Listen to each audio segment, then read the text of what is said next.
Hoje nossa aula será sobre o período entre guerras. Nós vamos conhecer um pouco de como ficou a Europa e os Estados Unidos após o fim da Primeira Guerra Mundial. Os Estados Unidos vão viver um período de forte crescimento econômico de início, né, já que foi o país que mais se beneficiou com a Primeira Guerra Mundial, porque entra já no último ano do conflito, né, as perdas de pessoas, soldados que vão estar envolvidos no conflito, não vai ser tão grande quanto aqui aconteceu com os países que já estavam desde o início em conflito na Europa. Quase toda a indenização paga aos aliados pela Alemanha foi direcionada aos Estados Unidos, porque os países aliados contraíram grandes dívidas com os Estados Unidos, porque enquanto esse país não entrou no conflito, ficou direcionando a produção de armas e de alimentos para os países que estavam em guerra. Quando em 1918 os Estados Unidos entram no conflito, já pegam o final do conflito, né? E nesse sentido, quando a Alemanha assina o armistício e tem fim o conflito, né? Encerra aí a Primeira Guerra Mundial, os países europeus estavam com grandes dívidas com os Estados Unidos. Então, quase toda a indenização que a Alemanha paga aos países aliados, estes vão direcionar para o pagamento de dívidas com os Estados Unidos. Então, os Estados Unidos, ao final do conflito, vão estar vivendo um forte crescimento industrial, né, um crescimento econômico extremamente importante durante essa fase inicial aí desse período. Em 1920, como é que nós podemos caracterizar a economia americana nesse período? Viveu um crescimento da produção, né, uma automação cada vez maior das suas indústrias, né, e o consumo desses produtos vai começar a diminuir, né, porque o que vai acontecer? Vai haver uma grande produção, mas as pessoas não vão ter condições financeiras de adquirir esses produtos com tanta rapidez que pudesse acompanhar o processo de produção. Outra coisa importante que os historiadores destacam, esse período foi marcado por uma grande euforia, né, porque a população não conseguia perceber que esse forte crescimento inicial ele não tinha tanto progresso, porque o que nós vamos ter aí uma forte produção econômica, mas a população não vai ter recurso financeiro, condições financeiras para acompanhar, para comprar, adquirir esses produtos, né? Então, ocorre um desenvolvimento industrial e agrícola, mas a população vai estar sem condições financeiras para adquirir esses produtos. E o que vai acontecer aí? Os produtos vão ficar estocados nas lojas, nas prateleiras das lojas, né? E a gente vai viver aí também um período de crescimento na Bolsa de Valores, no comércio de ações.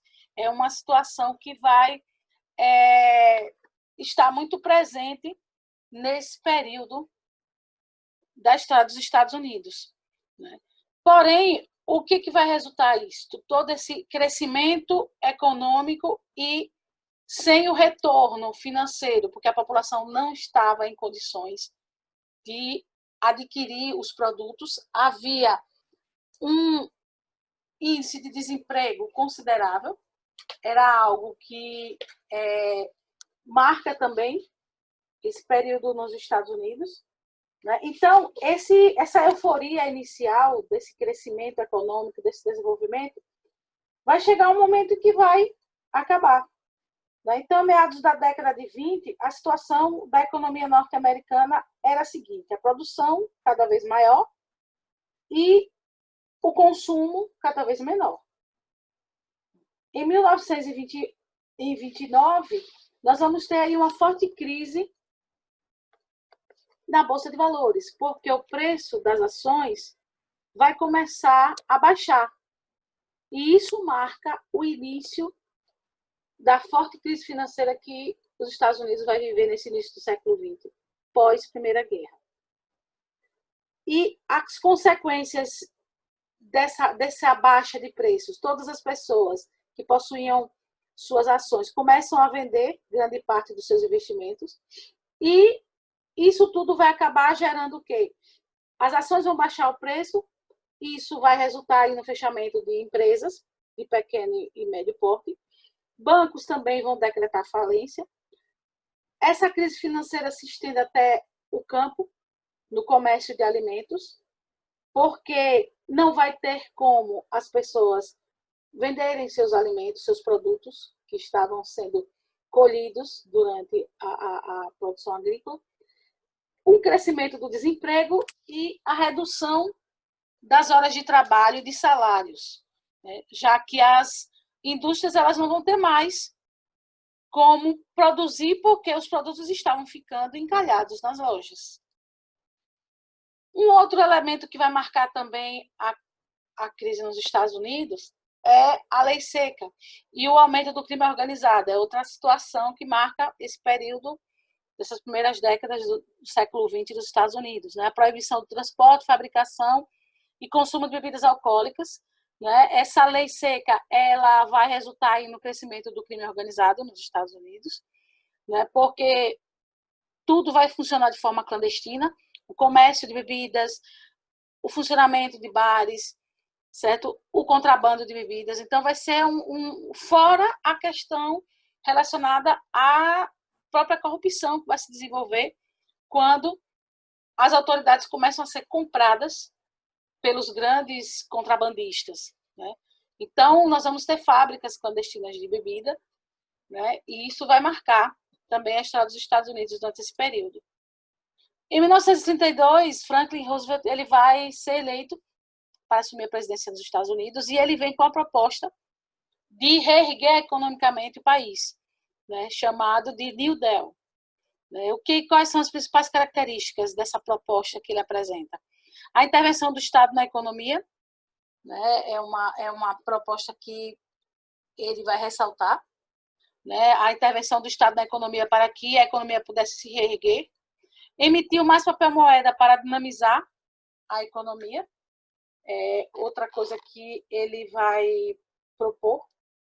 Exportação de ouro foi proibida e promulgou leis para aliviar a dívida dos pequenos produtores, né? E essa eleição ela também vai ser vista como uma tábua de salvação para a própria crise econômica que os Estados Unidos estavam vivendo.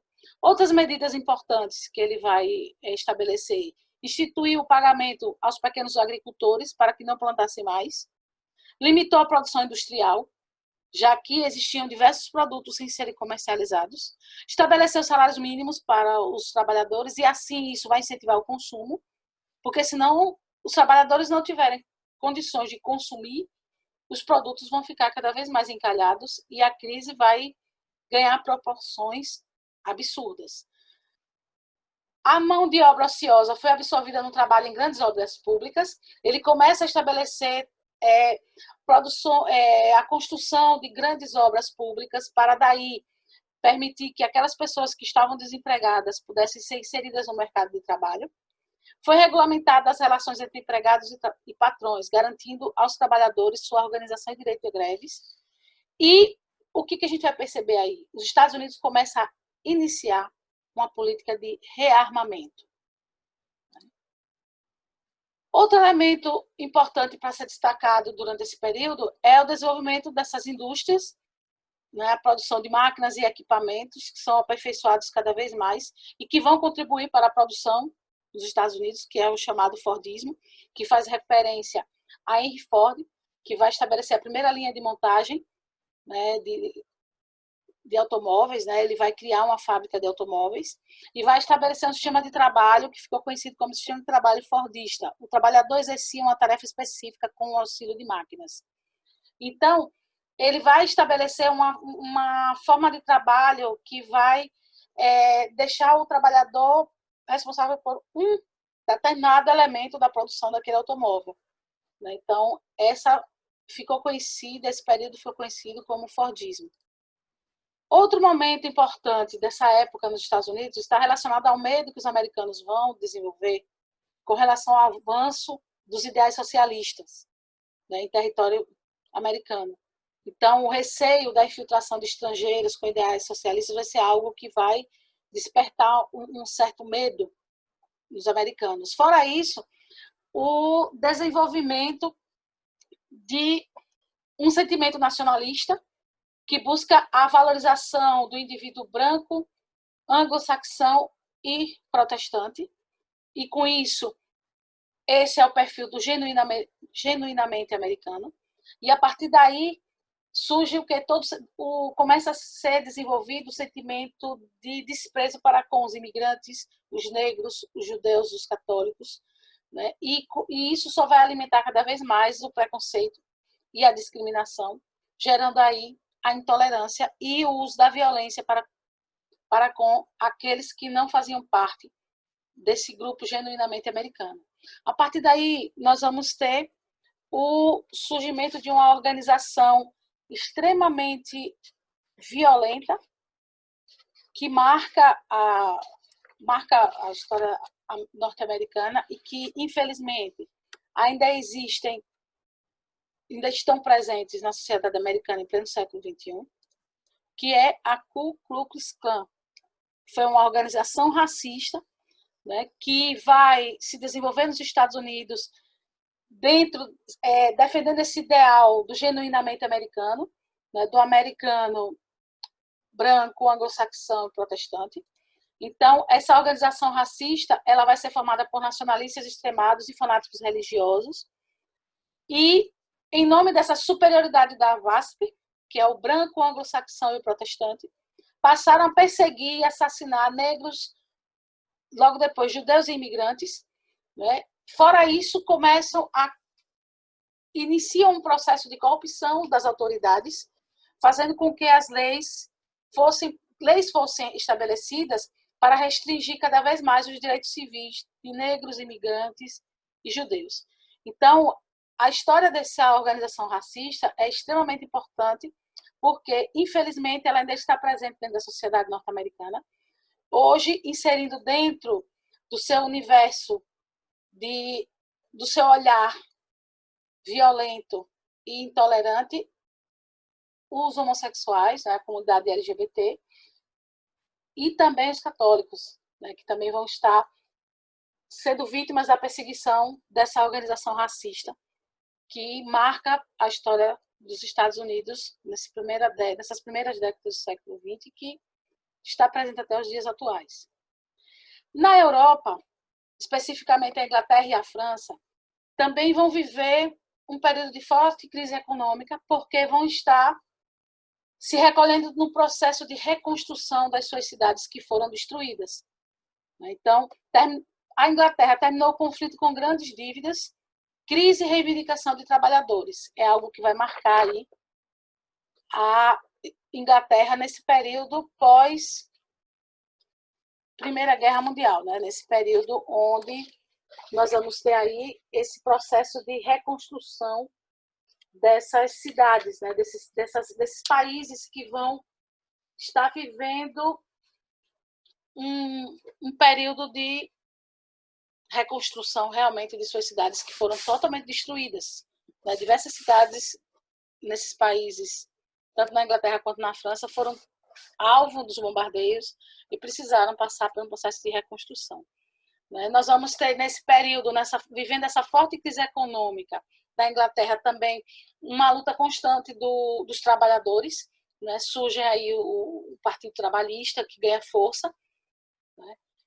A Inglaterra vai viver uma eleição em 1918, onde houve a primeira vez que houve a participação das mulheres, né? Em 1935 a 37, o governo da Inglaterra vai ficar nas mãos de conservadores, e eles vão iniciar uma política de apaziguamento, uma política onde o diálogo com a classe trabalhista vai ser estabelecido. Outra coisa que a Inglaterra vai decidir aí é permitir que a Alemanha violasse o Tratado de Versalhes. Com isso, a Alemanha começa a retomar o processo de rearmamento, né? Que é algo que esses países assinam um documento ao final da Primeira Guerra Mundial, onde deixam claro que isso não vai acontecer, já que é criado no final da Primeira Guerra a Liga das Nações, né, que busca resolver os conflitos de forma utilizando aí a diplomacia, o diálogo. Porém, a gente vai perceber que isso não vai, nesse primeiro momento, acontecer, né? A França também vai viver uma forte crise econômica, né, assim como a Inglaterra, também vai estar passando por processos aí de várias manifestações trabalhistas, porque é um período onde esses países, esses ideais trabalhistas, né, a formação dos sindicatos vai ganhar força, né, e o que é que a França desenvolve aí? Passa a desenvolver o sentimento de culpar a Alemanha, né? Então, crises internas com as colônias francesas vão também abalar o país, principalmente porque essas colônias vão estar lutando pela sua independência, né? E a crise que acontece lá nos Estados Unidos em 1929 chega até a França em 1931. Né?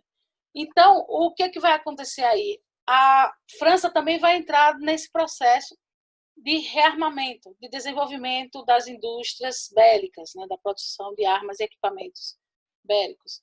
E começa a construir fortificações nas fronteiras com a Alemanha, né, já pensando no próximo conflito, na iminência aí de um conflito, né, que vai acontecer em 1937, que é a Segunda Guerra Mundial.